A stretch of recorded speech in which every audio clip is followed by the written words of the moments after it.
Right, it's February in South Africa, which means Valentine's Day, heat waves, and Arsenal fans realizing it is once again not their year.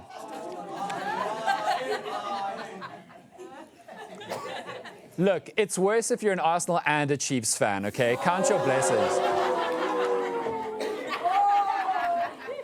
But in February, South Africa sadly also means desperate university students sleeping in hallways, SRC offices, and on the side of the road.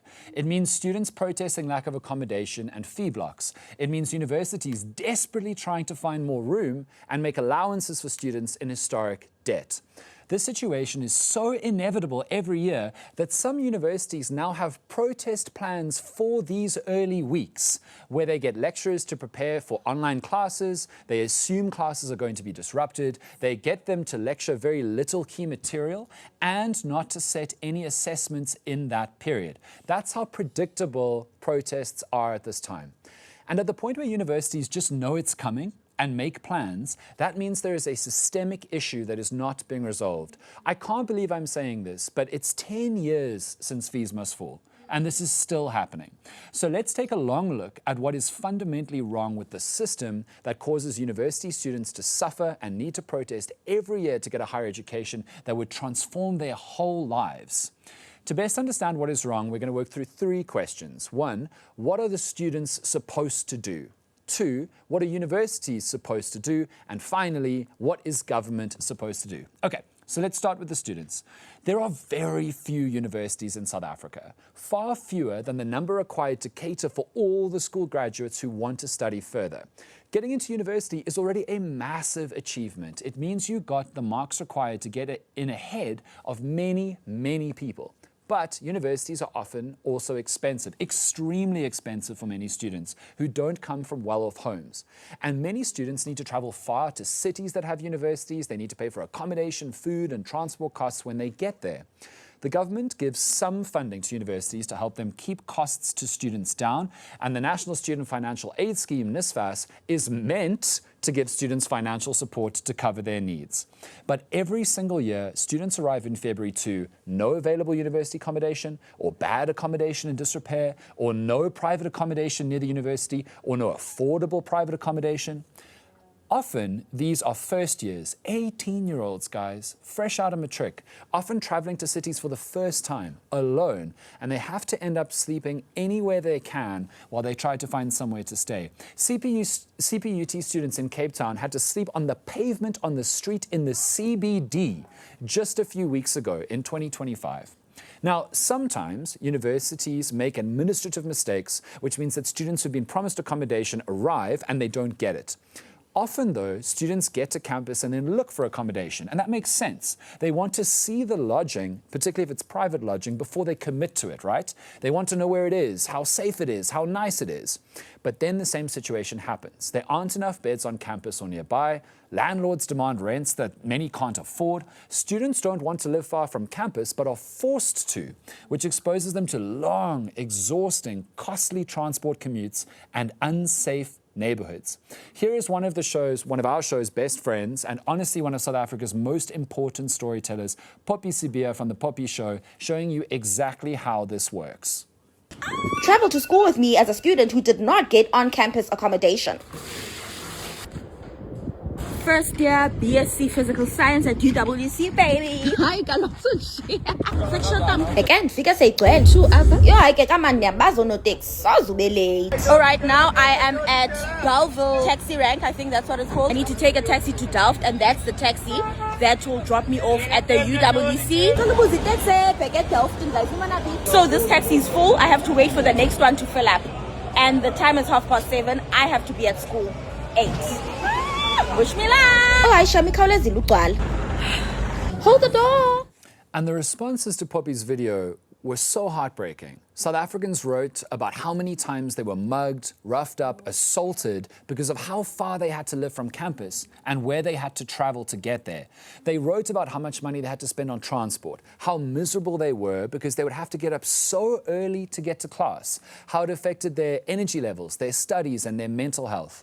This is a reality every year at universities across the country. Now, NSFAS is supposed to help, but the government has mismanaged NSFAS so badly that last year, students weren't even getting their food allowances during finals, guys.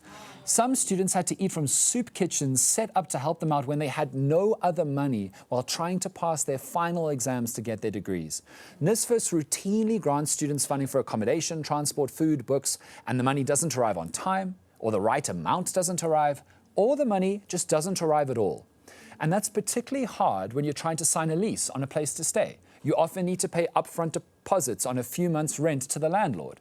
There are other costs, like if you need to factor in furniture or electricity, water, rates. NSFAS doesn't account for that often. NSFAS also has some accredited accommodations, but many of them are just bad places to live in. So that's the accommodation nightmare. Then there's the student debt nightmare. Many students complete a year of study, pass, but haven't paid the full fees owed to the university. And there are many reasons why this could happen. Sometimes NSFAS fails them. Sometimes there were unexpected costs during the year, like accommodation, emergency transport, medical emergencies. Sometimes students' families lost jobs, lost work, lost income, so they couldn't afford to pay the outstanding fees. So then students return to university to continue their studies, but they aren't allowed to re-enroll for second or third or fourth year because they still owe universities money. It's not their fault that they have debt. And I personally really don't want to live in a country where someone is denied an education that they have proven they are smart and capable enough to complete because of financial factors beyond their control. In South Africa, a university degree is literally a ticket to a good life and a good job. So what are students supposed to do? Just give up? Call it quits? Throw away all that money they'd already paid to go to university in the first place? Stay home with an incomplete higher education? Try to find a low-paying job with just a matric? Surely not. So they go back to university to try and find a way, even though they know that universities have policies that you can't enroll if you have outstanding debt. And to be honest, these students have reason to believe that they will get lucky, because the government has constantly sold the dream of free higher education to young South Africans, despite not delivering on it. And political parties often try to pressure universities to be seen as the champions of the students. They rock up on their behalf. And SRCs, Student Representative Councils, also tell students to come back because they say they will push universities into finding solutions. And then, when all the students are back, they protest, they march, they disrupt classes. Some people don't like it when students do that. Those people almost always are privileged enough to not need to protest to pursue their dreams.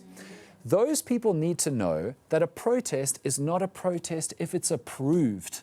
You need to level pressure to change a power imbalance. To create pressure, you need attention. To get attention from the media and society, you need disruption. What else are students supposed to do? So that's question one on students. But what about the universities? They are under immense pressure to educate as many people as possible. And they want to. They sincerely want to.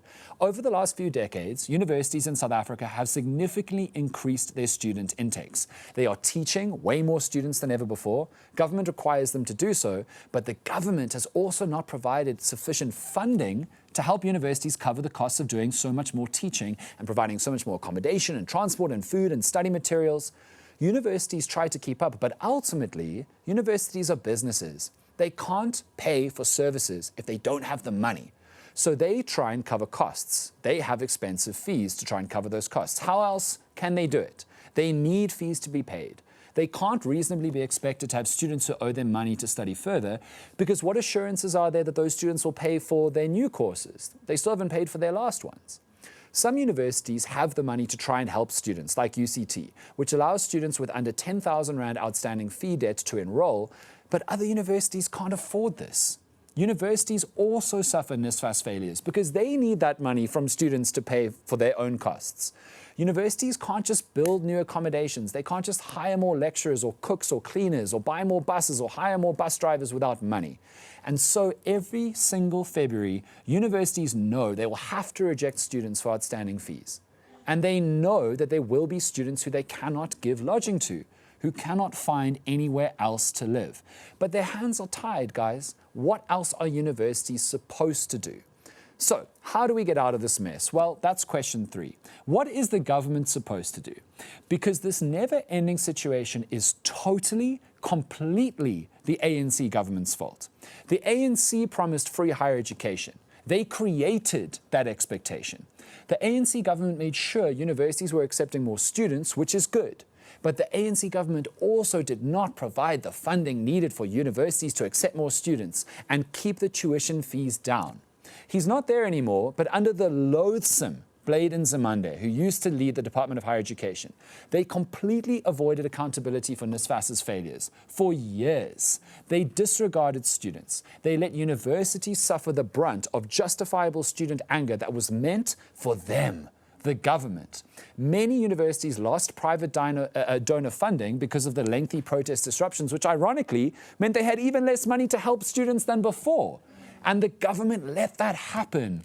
They even laughed at the protesters. I don't know if anyone here is old enough to remember the students must fall moment. Look at your government laughing at you. Then if the students don't accept this, we'll start our own movement. Students must fall. Look at them laughing at you. And it's worse than that, guys. Our government, TVET colleges, are supposed to give students education in skilled trades from which they can earn good livings without going to university. The government has presided over TVET colleges failing and falling into disrepair. The government has allowed a narrative to spread in South African life that university is the only worthwhile pursuit after high school, rather than educating people on the value and the prestige of skilled trades at TVET colleges. The ANC government, the champions of the Constitution and its right to education, have failed South Africa's young people for decades. And it's not just a failure, this is so many people's once bright futures that have been lost through no fault of their own. If we are ever going to escape this yearly crisis in February, we need a radical society-wide intervention to force the government to fix this. It can't just be in February. Students are desperate in February. They need accommodation right now in February. They need enrollment right now in February. We need a sustained, years-long pressure campaign on the government of national unity to provide funding to universities, to students, to fix NSFAS. And we've done it before. We're capable. The Treatment Action Campaign forced an unwilling ANC government to take on HIV. But we as South Africans need to remember how to mobilize again, how to act in solidarity again, how to force change from apathetic politicians again. And maybe, just maybe, higher education could be a good place to start.